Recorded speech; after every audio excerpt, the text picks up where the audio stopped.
जरा सोचिए, एक सुबह आप सोकर उठते हैं, ना आपकी किचन में गैस जल रही है, न सड़कों पर गाड़ियां चल रही हैं और ना ही फैक्ट्रियों में बिजली है।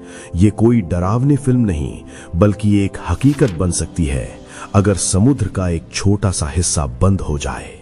सिर्फ 33 किलोमीटर चौड़ा पानी का एक ऐसा पतला रास्ता जहां दुनिया की धड़कन बसती है। एक ऐसी जगह जहां युद्ध के जहाज और तेल की टैंकर एक दूसरे की सांसों को महसूस करते हैं। द वर्चुअल फाइल्स में आज हम उस प्रेशर कुकर की बात करेंगे जिसे दुनिया स्ट्रेट ऑफ होर्मुज के नाम से जानती है। नक्शे पर देखें तो ईरान और ओमान के बीच ये बस एक छोटी सी लाइन लगती है, अरब की खाड़ी को बाहरी दुनिया से जोड़ने वाला एक पतला सा दरवाजा। लेकिन सवाल यह है कि कितना पतला, जो कहने को तो 54 किलोमीटर चौड़ा है। दूर से देखने पर यह अनंत लगता है, लेकिन असलियत कुछ और ही है। हाँ, सिर्फ 3.7 किलोमीटर, और यह भी बटा हुआ है, एक हिस्सा आने के लिए और दूसरा जाने के लिए।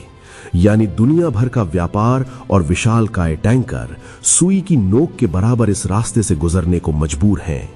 लेकिन इसी रास्ते से 20 मिलियन बैरल्स तेल हर रोज गुजरता है। यह दुनिया के कुल समुद्री तेल व्यापार का पूरा 1/4 हिस्सा है।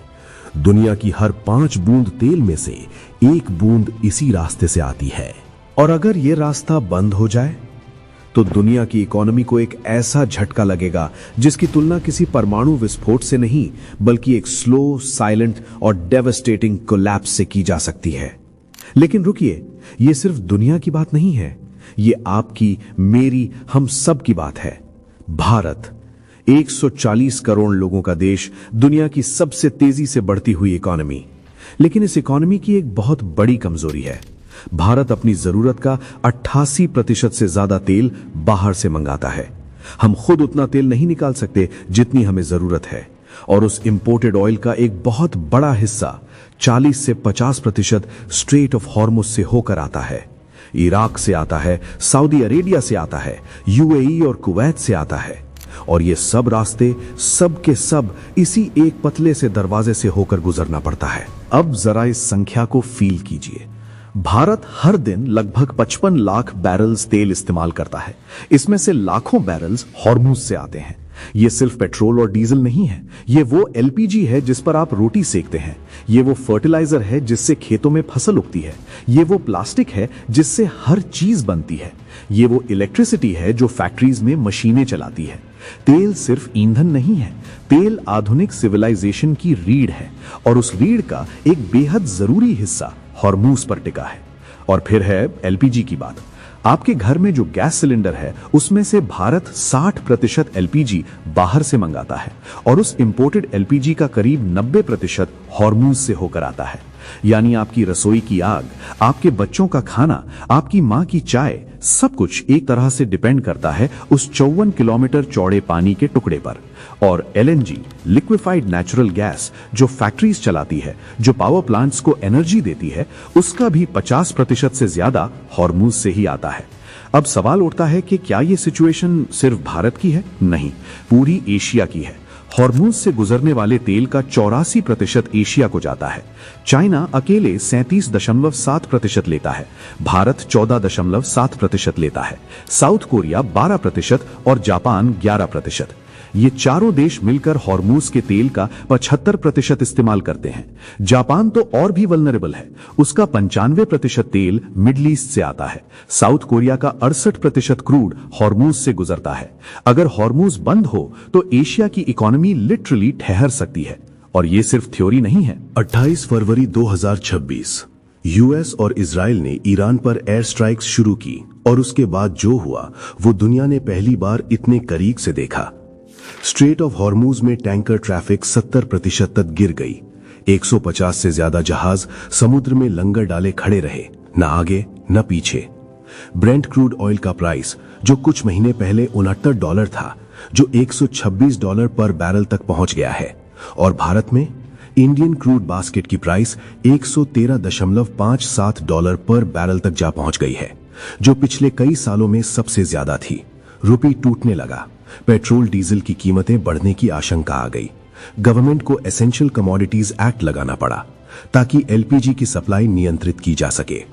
300 बिलियन रुपए का पैकेज अप्रूव करना पड़ा सिर्फ एलपीजी अंडर रिकवरी को कवर करने के लिए, और यह सब सिर्फ इसलिए क्योंकि 54 किलोमीटर चौड़े एक रास्ते पर खतरा मंडराने लगा था। फिर सवाल पैदा होता है कि क्या कोई ऑल्टरनेटिव नहीं है? जवाब है लगभग नहीं। सऊदी अरेबिया और यूएई के पास कुछ पाइपलाइंस हैं जो हॉर्मुज को बाईपास कर सकती हैं, लेकिन उनकी कैपेसिटी सिर्फ 3.5 से 5.5 मिलियन बैरल्स पर डे है, जबकि जरूरत है 20 मिलियन की। बाकी देश Iran, Iraq, Kuwait, Qatar, Bahrain, इनके पास हॉर्मुज बाईपास करने का कोई रास्ता ही नहीं है। कोई ऑल्टरनेटिव रूट नहीं, कोई दूसरा दरवाजा नहीं, बस यही एक रास्ता है। भारत ने पिछले कुछ सालों में डाइवर्सिफिकेशन की कोशिश जरूर की है। आज हम 40 देशों से तेल मंगाते हैं, रशिया से डिस्काउंट पर क्रूड लेने लगे हैं। 70% इंपोर्ट्स अब ऑल्टरनेटिव रूट से आती हैं, लेकिन 30% अभी भी हॉर्मुज पर डिपेंड है। और वो 30% उस दिन सबसे बड़ा सवाल बन जाता है जिस दिन हॉर्मुज बंद होती है। इंडिया का चाबहार पोर्ट प्रोजेक्ट, जो ईरान के जरिए सेंट्रल एशिया तक जाने का शॉर्टकट था, जो पाकिस्तान को बाईपास करने का तरीका था, वो भी आज खतरे में है क्योंकि ईरान खुद युद्ध में है फंसा हुआ। और यहां एक और चीज समझनी बहुत जरूरी है, हॉर्मुज सिर्फ तेल का रास्ता नहीं है, ये एलएनजी का भी रास्ता है। कतर दुनिया के सबसे बड़े एलएनजी एक्सपोर्टर्स में से एक, उसकी लगभग सारी एलएनजी हॉर्मुज से ही निकलती है। बांग्लादेश और पाकिस्तान अपनी 2/3 एलएनजी हॉर्मुज से मंगाते हैं। अगर ये सप्लाई रुकी तो इन देशों में बिजली उत्पादन रुक सकता है, फर्टिलाइजर फैक्ट्रियां बंद हो सकती हैं, और जब फर्टिलाइजर्स नहीं बनेंगे तो खेतों में फसलें नहीं होंगी, और जब फसलें नहीं होंगी तो खाने की किल्लत होगी। एक समुद्री रास्ता और उससे जुड़ी पूरी एक फूड चेन। इतिहास गवाह है, जब भी हॉर्मुज पर तनाव बढ़ा है तो दुनिया हिली है। 1980 के दशक में ईरान इराक वॉर के दौरान इसी स्ट्रेट में टैंकर्स पर हमले हुए थे और तेल की कीमतें आसमान छू गई थीं। 2019 में जब कुछ टैंकर्स पर मिस्टीरियस अटैक्स हुए, बस उसी अफवाह से ऑयल प्राइसेस एक दिन में $5 उछल गए। जून 2025 में जब सिर्फ टेंशन्स बढ़ी, स्ट्रेट बंद भी नहीं हुई थी, तब भी ब्रेंट क्रूड एक ही दिन में $69 से $74 पर पहुंच गया। ये स्ट्रेट इतनी सेंसिटिव है, इतनी पावरफुल है कि बस उसके पास की हलचल दुनिया भर के पेट्रोल पंप्स पर असर डालती है। तो अब असली सवाल, क्या भारत तैयार है? हमारे पास स्ट्रेटेजिक पेट्रोलियम रिजर्व्स हैं, लेकिन सिर्फ 6 से 8 हफ्तों के लिए। अगर हॉर्मुज 2 महीने से ज्यादा बंद रहे तो क्या होगा? पेट्रोल की कीमतें 200 रुपए लीटर होंगी, एलपीजी सिलेंडर 2000 रुपए का होगा। इन्फ्लेशन इतनी बढ़ेगी कि आम आदमी की कमर टूट जाएगी। ये सिर्फ डर नहीं है, ये एक पॉसिबिलिटी है, एक रियल कैलकुलेटेड डॉक्यूमेंटेड रिस्क है। और इसीलिए हॉर्मुज सिर्फ एक जियोग्राफी का नाम नहीं है, हॉर्मुज एक टेस्ट है, हर देश के लिए, हर गवर्नमेंट के लिए, हर नागरिक के लिए। और आखिर में एक बात, दुनिया के तमाम वॉर्स, तमाम कॉन्फ्लिक्ट्स, तमाम जियोपॉलिटिकल गेम्स, इनके पीछे अक्सर एक ही चीज होती है, रिसोर्सेज, तेल, गैस, एनर्जी। और जब तक दुनिया फॉसिल फ्यूल्स पर डिपेंड रहेगी, तब तक हॉर्मुज जैसी जगहें पावर का केंद्र रहेंगी, तनाव का केंद्र रहेंगी और खतरे का केंद्र रहेंगी। हॉर्मुज खुली रहती है तो दुनिया चलती रहती है, अगर हॉर्मुज बंद हो जाती है तो दुनिया रुक जाती है।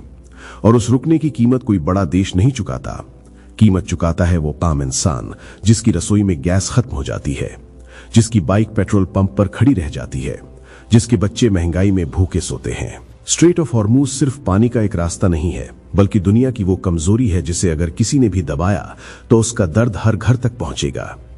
नक्शे पर दिखने वाली ये छोटी सी लकीर तय करती है कि कल आपकी गाड़ी में पेट्रोल होगा या नहीं, या आपकी रसोई का चूल्हा जलेगा या नहीं। पर सवाल यह है, क्या दुनिया हमेशा इस एक पतले रास्ते की कैदी बनी रहेगी, या हम ऊर्जा के ऐसे विकल्प ढूंढ लेंगे जहां किसी देश की दादागिरी काम ना आए? आप इस बारे में क्या सोचते हैं? क्या स्ट्रेट ऑफ हॉर्मुज में कभी युद्ध छिड़ेगा? अपनी राय नीचे कमेंट्स में जरूर बताएं। अगर आपको आज की ये फाइल पसंद आई तो इसे लाइक करें और द वर्चुअल फाइल्स को अभी सब्सक्राइब करें, क्योंकि यहां हम सिर्फ खबरें नहीं, उन खबरों के पीछे छिपे सच की फाइलें खोलते हैं। तो मिलते हैं अगली फाइल के साथ। जय हिंद।